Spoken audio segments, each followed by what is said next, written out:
Hey, kembali lagi bersama saya Genu dan selamat datang di Jam Film.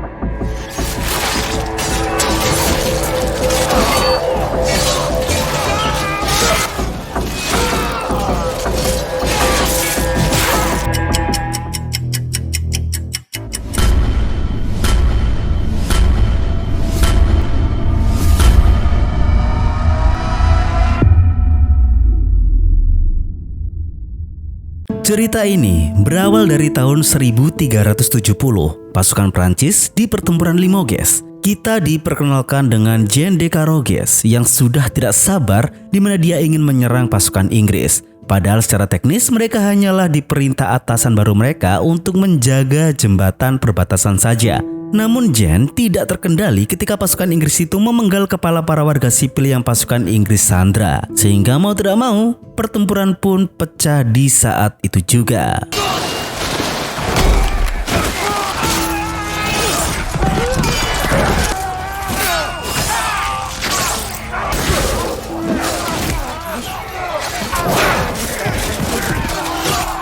Pertempuran itu dimenangkan oleh pasukan Prancis dengan telak. Jean mengatakan kepada para pasukannya bahwa gubernur mereka yaitu Pierre sekaligus saudara dari Raja Charles VI Prancis memerintahkan mereka untuk kembali pulang. Sekaligus di sana, Jean ini mendapatkan ucapan terima kasih dari Jacques Legris yaitu sahabatnya karena tadi sudah menyelamatkan nyawanya dalam pertempuran.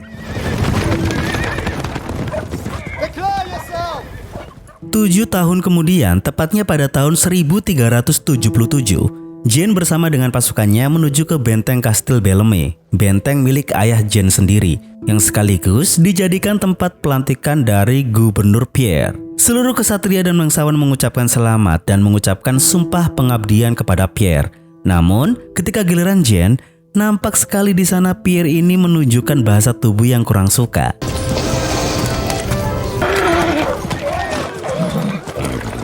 Beberapa tahun kemudian, Legris menyambangi kastil Jean dan ternyata kedatangannya ke sini bukan hanya sekedar sahabat yang mau nongkrong, melainkan Gris ini bertugas untuk menagih uang upeti atas nama Gubernur Pierre. Karena memang ya, Gris ini setelah pelantikan, dia dipilih untuk menjadi petugas keuangan oleh Gubernur Pierre. Namun di sana nampak terjadi ketegangan. Jean memang sudah lama tidak membayarkan upetinya kepada Pierre. Selain memang wabah gagal panen sering terjadi, Jean ini merasa Pierre keterlaluan. Jean adalah kesatria yang selalu siap sedia kapanpun untuk perang demi Raja Prancis. Pembayaran upeti yang diwajibkan baginya itu tidak make sense sama sekali bagi dia. Tapi mau bagaimana lagi, Pierre ini memiliki kuasa untuk seluruh aturan yang dia buat di wilayahnya. Di posisi itu, Gris yang memiliki ikatan persahabatan tidak bisa melakukan paksaan kepada Jean seperti ke bangsawan-bangsawan lainnya. Dan Jean pun hanya mau memberikan apa yang dia punya saja.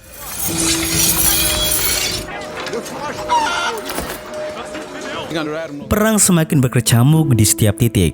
Jean, demi mendapatkan penghasilan tambahan, dia pun memutuskan untuk terjun ke medan perang di bawah Laksamana de Veynes di perang Normandia. Di sana, Gris ingin mencegah Jean karena posisi Jean ini masih belum memiliki ahli waris atau anak. Dan jika Jean ini mati dalam pertempuran, semua tanah, kastil, dan seluruh kekayaannya akan diambil penuh oleh Pierre. Jean menyadari hal itu, tapi dia tidak memiliki pilihan. Jean mengalami krisis keuangan dan ikut perang adalah jalan satu-satunya untuk mengumpulkan uang. Jean juga cukup sentimen dengan Gris yang memilih untuk menjadi pejabat kerajaan daripada menjadi kesatria seperti dulu. Dan sebenarnya cukup masuk akal karena Gris ini lebih disukai Pierre daripada Jean. Dan inilah teman-teman, pertempuran Normandia yang brutal itu yang terjadi di tahun 1380.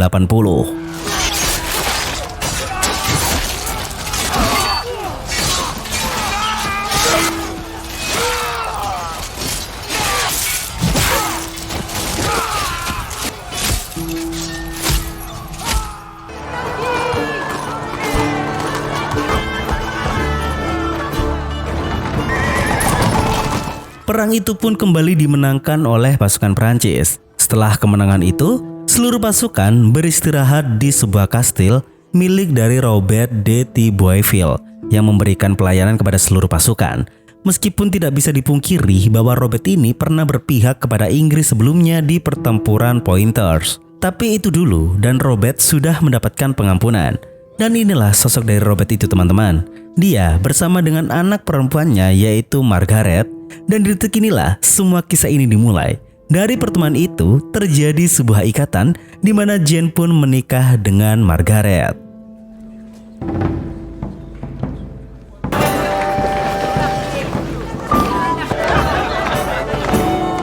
Di suatu hari, Jane mengajak sahabatnya yaitu Grace untuk diperlihatkan tanah luas yang bernama Anneau le Faucon, yaitu salah satu tanah indah yang dimasukkan untuk jadi bagian dari mahar Margaret untuk Jane.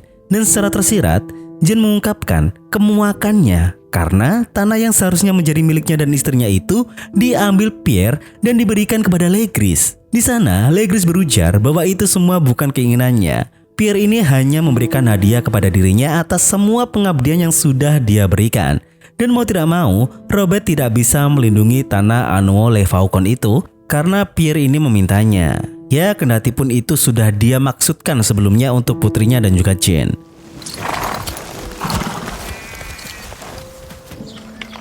I wish you'd seen the garden.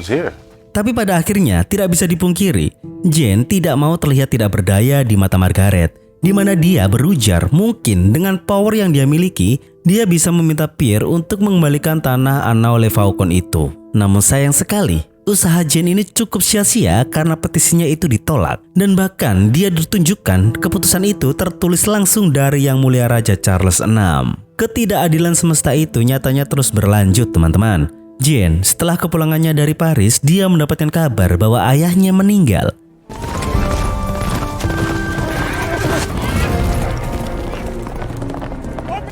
Sesampainya dia di istana Bellarmine, nyatanya tidak hanya kedukaan kematian ayahnya saja yang menjadikan suasana semakin gelap. Di mana ibunya mengatakan bahwa dirinya sudah tidak bisa lagi menempati kastil Bellarmine. Karena apa? Karena Jane ini ditetapkan oleh Pierre untuk tidak bisa mewarisi posisi ayahnya sebagai Kapten Bellarmine. Ibunya kecewa karena semua itu imbas dari Jane yang menuntut sebidang tanah yang bernama Anneau le Faucon itu demi bisa mengesankan Margaret. Jelas Jane itu begitu sangat tidak terima dan berpikir Pierre ini terlalu semena-mena dengannya. Lalu apa yang harus dilakukan oleh Jane selanjutnya? Apakah dia akan menerjang kekuasaan Pierre dan menggugatnya? Jika iya, artinya Jane akan memiliki musuh yang benar-benar kuat. Dan semua itu tidak dipikir ulang oleh Jane ketika dia tahu siapa yang mewarisi gelar Kapten Bellarmine itu, yaitu Legris. Dia ditetapkan oleh Pierre itu sendiri tanpa sepengetahuan Jane.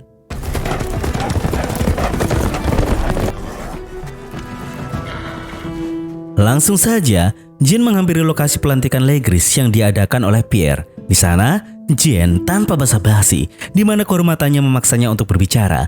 Gelar Kapten Bellarmine yang seharusnya menjadi miliknya malah diberikan kepada orang yang pandai menjilat macam Legris. 1 tahun kemudian, Margaret dengan bahagia ingin mengajak Jane untuk menghadiri undangan perayaan kelahiran anak pertama dari teman Jane yaitu Crespin. Margaret ingin agar para bangsawan itu tahu kalau Jane ini tetap bisa terus bertahan meskipun diperlakukan tidak adil.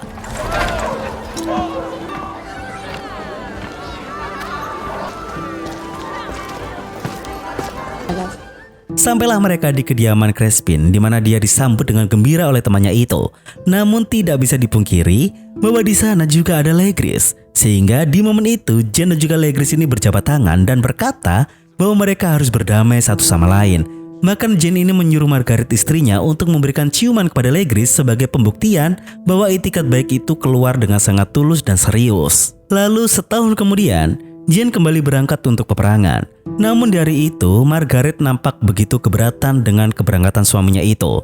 Tetapi di sana, Jane meyakinkan bahwa semuanya akan baik-baik saja, di mana dia akan tetap pulang dengan selamat. Dan ditambah lagi, Jane ini mulai mempertanyakan kenapa Margaret belum saja hamil.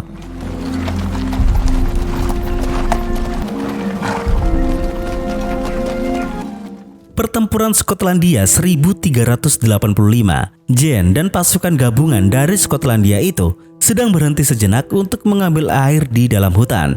Namun tiba-tiba serangan kejutan dari Inggris dan parahnya lagi seluruh pasukan Skotlandia malah kabur meninggalkan pasukan Prancis. Di sana Jane tidak habis pikir dan melarikan diri bukanlah jalan ninjanya, sehingga meskipun para sekutu itu payah, dia tetap menerjang pasukan musuh tanpa ragu.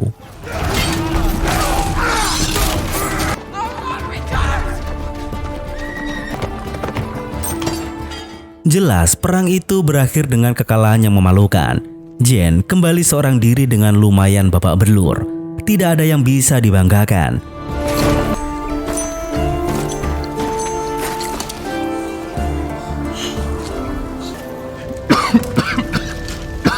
Fever is all I brought back from that wretched place.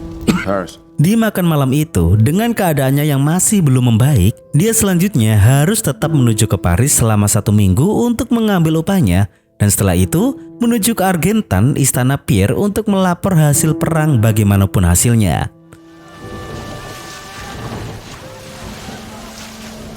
(1386) Jane bersama dengan beberapa pengawalnya pun sampai di Perancis. Di sana, dia langsung saja menghadap ke bendahara dan nampak pandangan dari si bendahara itu yang tidak menyenangkan. Dan mungkin itu efek dari kekalahan yang Jane alami. Namun meskipun seperti itu, Jane tetap mendapatkan bayarannya yang sebanyak 300 keping emas.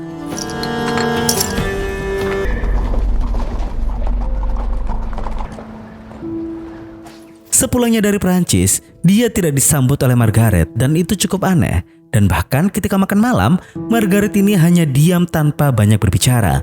Jane mengira bahwa Margaret sedang bertengkar dengan ibunya Jane. Namun nyatanya tidak. Ada sebuah tragedi yang lebih mengejutkan lagi. Apa itu teman-teman? Jadi, ketika Jane ini pergi ke Paris selama 1 minggu, ibunya Jane punya urusan ke Saint Pierre, di mana dia membawa semua pelayan yang ada di kastil dan meninggalkan Margaret sendirian. Lalu, tidak lama setelah semua rombongan ibu mertuanya itu pergi, ada orang datang tanpa pemberitahuan sebelumnya. Dan karena Margaret kenal dengan orang itu, dia pun mengizinkan orang itu masuk. Tapi yang sangat mengejutkan adalah orang itu tiba-tiba menyerangnya, memaksanya dan membiarkannya meronta. Iya, Margaret diperkosa. Dan siapa orang bejat itu? Dia adalah Legris, teman lama Jane itu sendiri. Kenyataan pahit macam apa itu teman-teman?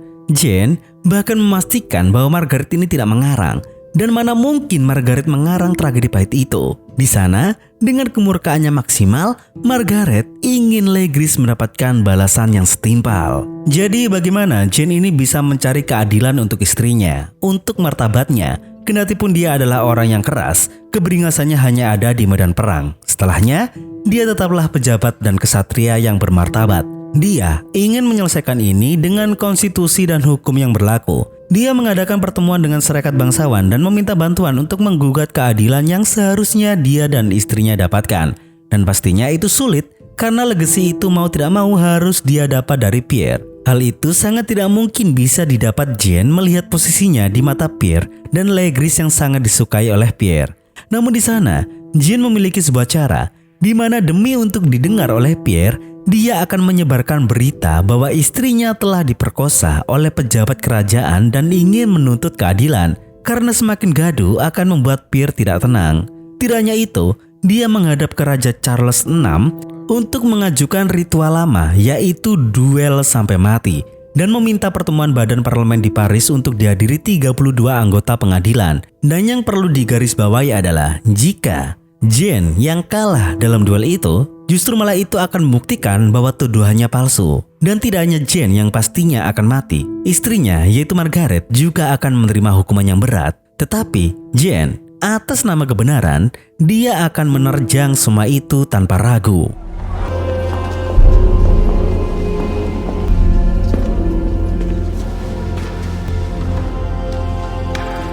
Tibalah hari persidangan istana yang langsung dihadiri oleh Raja Charles VI. Di sana langsung saja, Jane mengungkapkan semua tuduhannya kepada terduga pelaku yaitu Legris yang sudah melakukan kejahatan busuk di mana dia memperkayos Margaret selama kepergian Jane ke Paris. Dan jika Legris menyangkal tuduhan itu, maka Jane siap untuk membuktikan tuduhannya dengan cara berduel hingga mati dan membunuh Gris pada waktu yang ditentukan. Dan disinilah kebenaran itu benar-benar diperlihatkan kepada kita teman-teman. Legris sebenarnya menaruh hati kepada Margaret ketika mereka dipertemukan di upacara perayaan kelahiran anak pertama Crespin. Jika kalian ingat di adegan di mana Margaret disuruh oleh Jane untuk memberikan ciuman kepada Legris di ritual perdamaian mereka. Semenjak saat itulah Legris tidak bisa menahan perasaannya. Ditambah lagi, Margaret ini memiliki hobi yang sama dengannya yaitu membaca buku dan bisa berbahasa Latin. Lalu bagaimana dengan hobi Jane? Jangankan hobi mereka sama, Jane saja tidak bisa membaca karena buta huruf. Legris sering memimpikan sosok Margaret di setiap tidurnya. Sehingga ketika dia merasa ada kesempatan emas, ketika Jane berada di Paris sedangkan ibunya menemui sebuah acara, dia memanfaatkan hal tersebut untuk menemui Margaret diam-diam, langsung nyelonong ke rumah yang tidak ada penjagaan itu, dan tanpa sungkan sedikit pun dia mengungkapkan perasaannya kepada Margaret. Jelas di sana Margaret takut dan mencoba untuk menghindar dari Legris. Namun apa daya, dia hanyalah seorang wanita yang lemah. Dia pun ditangkap oleh Legris dan setelah itu dia memperkeos Margaret. Ketika semua itu sudah terjadi, Legris memohon Margaret untuk merahasiakannya. Karena apa? Karena jika Margaret sampai mengadu kepada Jane, semuanya akan menjadi semakin runyam dan akan merusak segalanya. Dan seperti yang kita lihat sekarang, Margaret ternyata ingin mempertahankan martabatnya dan ingin Legris menerima ganjaran atas perbuatan bejatnya itu. Sebenarnya dari sisi Legris ini, dia itu cukup terpuruk dalam penyesalan. Dia bahkan melakukan pengakuan dosa di gereja dan mengaku tobat. Namun yang saya tidak habis pikir adalah, dia ini terus denial tentang kesalahannya, di mana dia merasa apakah salah jika dia jatuh cinta. Ya salah lah goblok, cinta sama istri orang bangsat. Punya sahabat sendiri lagi, udah gila kali ya. Dan sebenarnya juga Pierre ini sudah curiga bahwa kebenaran tuduhan itu. Dan sekuat apapun Pierre ini melakukan pembelaan kepada Legris, akan percuma jika Raja Prancis ikut serta dalam pengadilan itu. Semuanya harus dibuktikan. Jika tidak, duel hingga mati pun tidak bisa dicegah. The Lady Marguerite du Carouge. And I further maintain, saving the honor and wickedly lied. Sedangkan di sisi Margaret, dia berada di titik yang sangat ironi. Di masa itu, mana ada emansipasi. Jika perempuan banyak bicara, apalagi menuntut keadilan, bisa dikatakan adalah pembangkangan. Ditambah lagi, dia cukup terpuruk ketika dia belum bisa memberi keturunan untuk Jane. Dan pihak-pihak yang menekan Margaret itu salah satunya adalah mertuanya sendiri. Ternyata mertua modelan begini sudah ada sejak dulu ya. Kini Margaret maju ke kursi kesaksiannya. Posisinya sekarang dia juga sedang hamil. Dan dengan tegas, dia mengklaim bahwa dia tidak berbohong atas tuduhan keji terhadap Legris. Apapun yang dia ucapkan, apapun yang dia ceritakan, semuanya nyata. Dan di titik inilah Margaret baru tahu aturannya. Jika suaminya kalah dalam duel, itu membuktikan penghakiman Tuhan dan mengungkapkan bahwa Margaret sudah memberikan kesaksian dan tuduhan palsu. Dan hukuman untuk kesaksian palsu dari perempuan pada kaum laki-laki adalah Margaret akan ditelanjangi dan digunduli, lalu lehernya akan diikat dengan kalung besi dan digantung ke tiang kayu untuk dibakar hidup-hidup. Dan umumnya, orang yang dibakar hidup-hidup itu akan terbakar selama 20 hingga 30 menit sebelum akhirnya mati. Sungguh sangat mengerikan. Dan apakah Margaret siap untuk menerima konsekuensi tersebut jika Jane kalah dalam duelnya? Dan tetap saja teman-teman, demi kebenaran dan martabatnya sebagai manusia, dia telah mengatakan hal yang sebenarnya. Dan dia bersedia untuk menerima konsekuensi tersebut, di mana dia meyakini bahwa Tuhan tidak pernah tidur. Dan pada akhirnya, Raja Charles VI pun memberikan izinnya untuk duel tersebut. Dan duel itu akan baru dilakukan ketika Margaret sudah melahirkan anaknya. Singkat cerita, bayi Margaret akhirnya lahir dengan sehat. Akhirnya, Margaret bahagia bisa memberikan keturunan kepada Jane. Tapi tidak bisa dipungkiri, ketakutan terbesar Margaret sudah tiba. Hari di mana penghakiman Tuhan telah datang. Artinya apa? Artinya duel itu sudah siap untuk dilaksanakan. Jika Jane menang, maka kebenaran Tuhan akan selalu di atas segalanya. Namun jika Jane kalah, maka tidak bisa dipungkiri bahwa terkadang di dunia ini kebenaran tidak selalu menjadi pemenang. Dan itu memang sudah menjadi rahasia dari takdir Tuhan.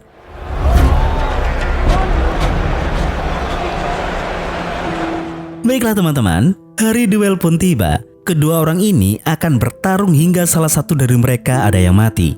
Dan Margaret sudah berada di panggung eksekusinya. Bagaimana nasib keluarga ini? Apakah Jane dan Margaret bisa membuktikan kebenaran itu? Apa justru Legris lah yang berhasil membungkam kebenaran itu demi martabat dan nama yang dia jaga? 29 Desember 1386, inilah duel maut yang pernah terjadi teman-teman.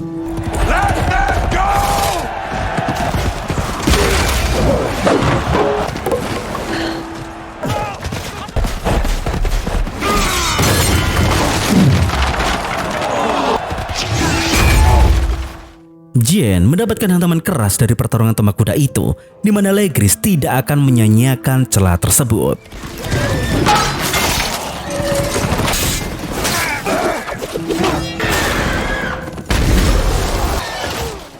Kuda mereka berdua sama-sama roboh, namun keadaan kini berpihak kepada Jen, di mana kaki Legris tertimpa kudanya.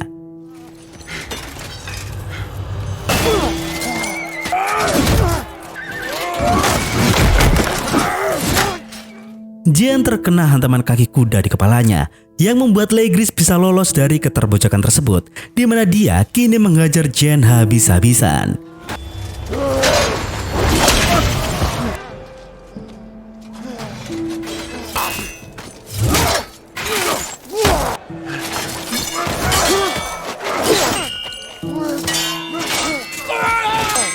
Jen kembali mendapatkan momentumnya dan tidak akan membiarkan Legris mendominasi pertarungan.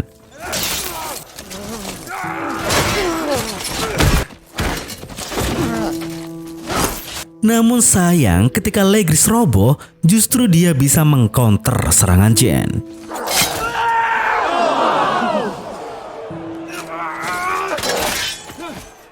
Jen terluka parah di bagian pahanya, dan itulah yang membuat serangannya lambat laun melemah.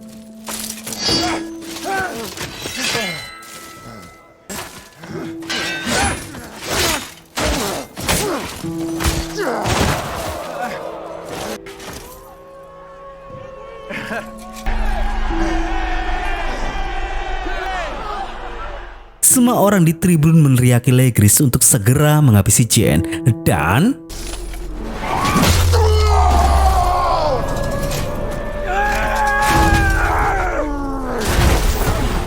sayang sekali, Jen bukanlah petarung baru kemarin. Tenaganya baru dikeluarkan di serangan terakhirnya. Semua orang merasa tegang. Legris sudah diambang kematiannya. Jen di sana meminta Legris untuk mengakui saja perbuatannya. Namun si brengsek ini masih saja tidak mau mengakui kelakuan bejatnya, dan malahan dia menyerukan nama Tuhan, sehingga habislah kesabaran Jen.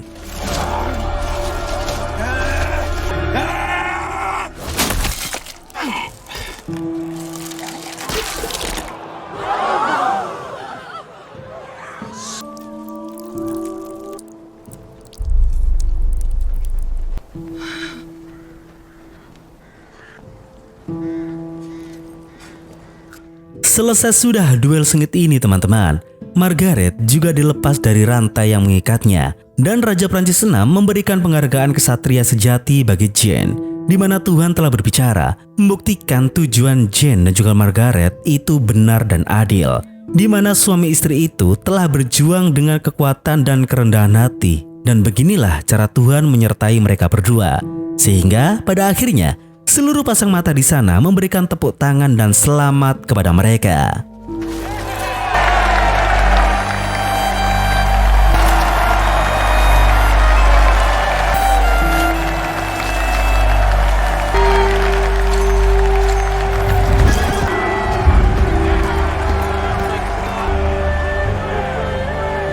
Lalu bagaimana nasib Legris? Dia pun segera ditelanjangi dan diseret dengan kuda. Lalu dia digantung dan dipertontonkan kepada seluruh warga.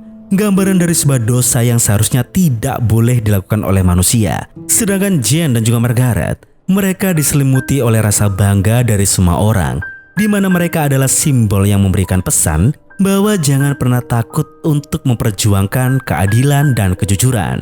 Baiklah teman-teman, beginilah kisah ini ditutup. Tidak ada huru-hara yang berlebihan, tidak ada perayaan kemenangan. Yang ada adalah kehidupan yang harus berjalan sebagaimana mestinya. Sejarah mencatat, Jen de Caroges gugur dalam perang salib beberapa tahun kemudian. Sedangkan Margaret, dia hidup selama 30 tahun, makmur dan bahagia sebagai pemilik lahan di Caroges. Tidak hanya itu, dia membesarkan anak semata wayangnya sendiri dan tidak pernah menikah lagi.